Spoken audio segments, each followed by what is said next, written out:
Salve galera do sexto ano, professor Maboni aqui e hoje mais uma aula de história, dessa vez sobre o Egito Antigo. A aula de hoje, alunos, é sobre nós vamos fazer um nivelamento do Egito Antigo, a sociedade e a religião. Nós já trabalhamos esse conteúdo, mas vamos fazer um nivelamento para vocês reverem algumas questões. Se tem algum aluno que não entendeu alguma coisa, hoje é o dia de rever o conteúdo, tirar as dúvidas e aprender o conteúdo de uma vez por todas, ok? Então a aula aí, ó, nivelamento Egito Antigo, sociedade e religião. Os objetivos da aula de hoje o objetivo da aula de hoje é identificar as características da sociedade e religião do Egito Antigo. O que vocês lembram do Egito Antigo que eu já expliquei sobre a religião? Como que era a religião deles? Podem falar. Fala. Acreditavam em vários deuses. Acreditavam em vários deuses, então eles eram politeístas. Como que eram os deuses do Egito? Eram de forma humana, era de forma humana e animal, era de forma só animal, como que era? Humano e animal. As duas formas, humano e animal. Alguém sabe como que chama, qual é o conceito de quando um deus é só animal?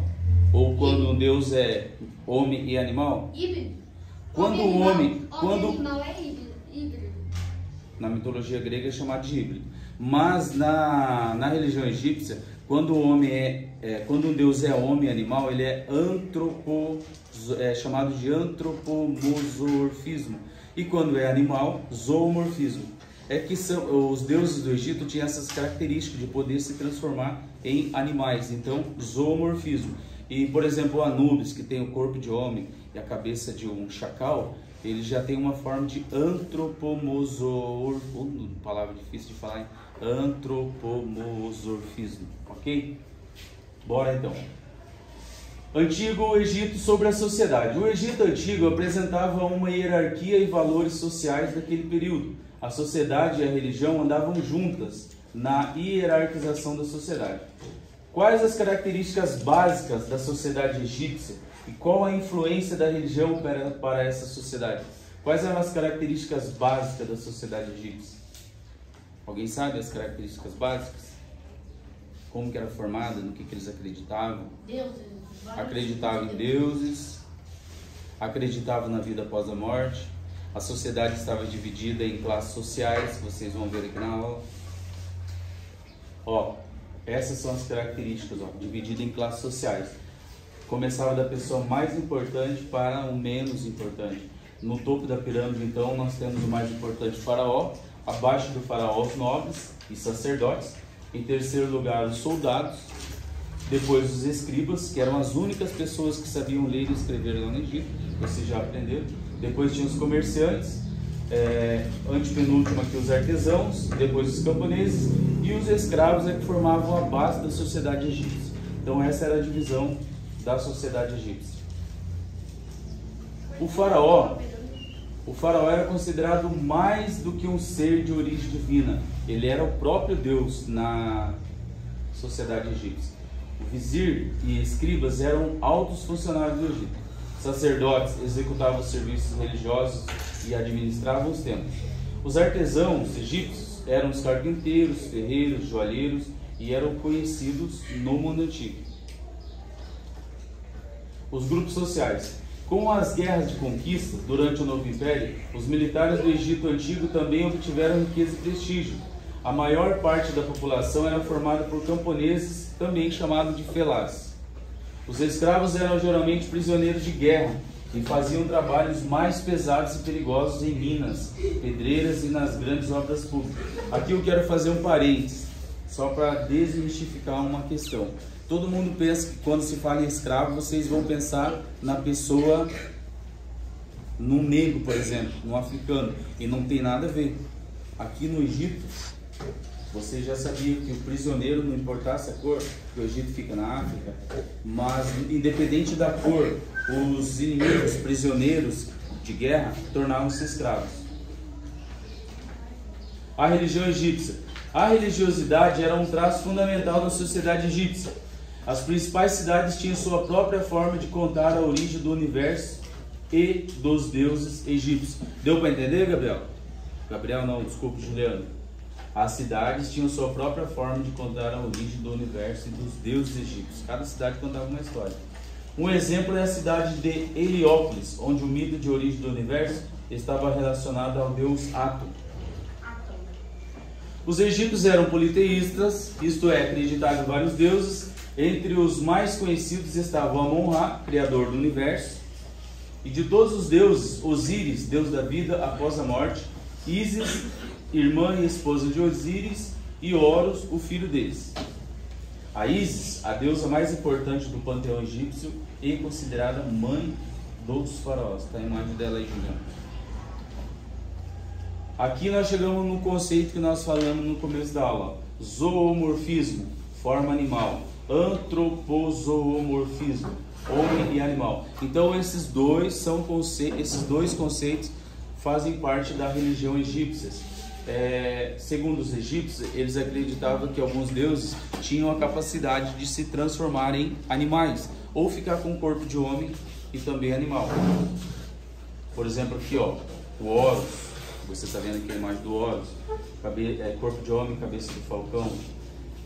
O Ra, o deus Sol, era um dos deuses mais importantes da religião dos egípcios. Aí tinha mais deuses também, se vocês tiverem curiosidade, vocês podem pesquisar lá deuses egípcios e vai aparecer vários deuses e o poder de cada um.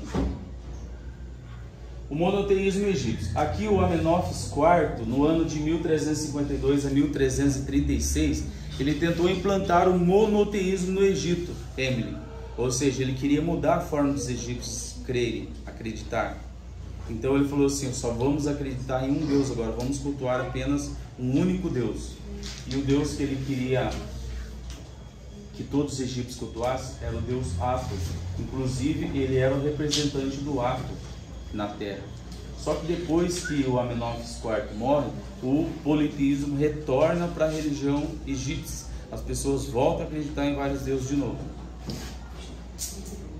O Akhenaton, o deus Atum, era representado como um disco solar, fonte de energia da vida terrena, cujo símbolo dos raios terminava com as mãos que seguravam a chave do Anka. O Anka, vamos ver se aparece aqui a chave, era uma cruz que ele segurava por um círculo e representa a vida. O professor, na imagem anterior passou assim. Passou a cruz do Anka, vamos ver. Aí para trás. Aí, ó. Aqui, ó. Essa aqui, no caso, seria o Anka. Olha, uma cruz com um círculo e representa o que mesmo que eu acabei de falar? Representa a vida.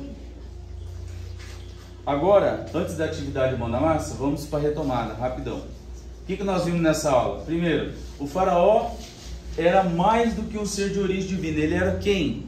Ou era o quê? Quem que ele era? O próprio Deus, ele era o próprio Deus na Terra. O que nós aprendemos mais? Diferentes grupos sociais ocupavam um grande espaço na sociedade. Quais eram os grupos sociais que nós vimos que ocupam espaço na sociedade? Começando pelo faraó, depois tem... Fala o que vocês lembram. Nobres, sacerdotes, Os guerreiros.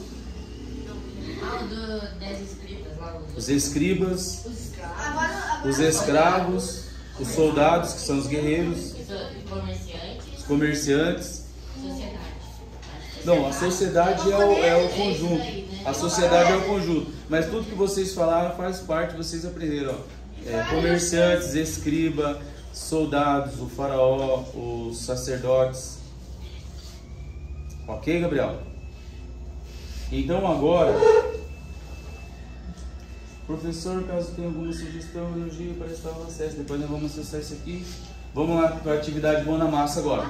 A atividade mão na massa, vocês que estão aqui na sala de aula, vocês vão organizar-se em 2 grandes grupos, mas não agora, espera só um pouquinho, deixa eu explicar primeiro. Nós vamos fazer um jogo de passo a repasse sobre o tema da aula, que é Sociedade e Religião no Antigo Egito. Primeiro, como vai funcionar? Cada aluno elabora uma pergunta em uma folha de papel e escreve a resposta no caderno, entendeu? Você vai fazer a pergunta numa folha de papel, mas a resposta vai ficar com você no caderno. 2. Na sequência, embaralhe as perguntas. 3. Organize a turma em 2 grandes grupos. Cada equipe terá um responsável por marcar a pontuação. Ou seja, cada equipe vai ter um aluno que vai marcar a pontuação. 4. Os estudantes terão 30 segundos para responder cada questão ou passar, repassar. no final do jogo, o grupo que tiver a maior pontuação é o vencedor. Entenderam como vai funcionar? Luiz, como vai funcionar o jogo, Luiz? Você vai ter que organizar com 2 pessoas, mas não agora, quando você está... Não entendeu. 2 grandes grupos. 2 grandes grupos vai ser dividida a sala. Cada grupo vai elaborar perguntas. E as respostas ficarão no caderno. Depois nós vamos embaralhar as perguntas e vamos começar. Um do grupo vai fazer mediação, as perguntas, marcar a pontuação. E no final, quem tiver a maior pontuação ganha. Dessa forma, vocês vão aprender se divertindo, fazendo o que vocês gostam de jogar. E vão aprofundar mais seu conhecimento sobre o quê? O Egito Antigo. Por hoje é só.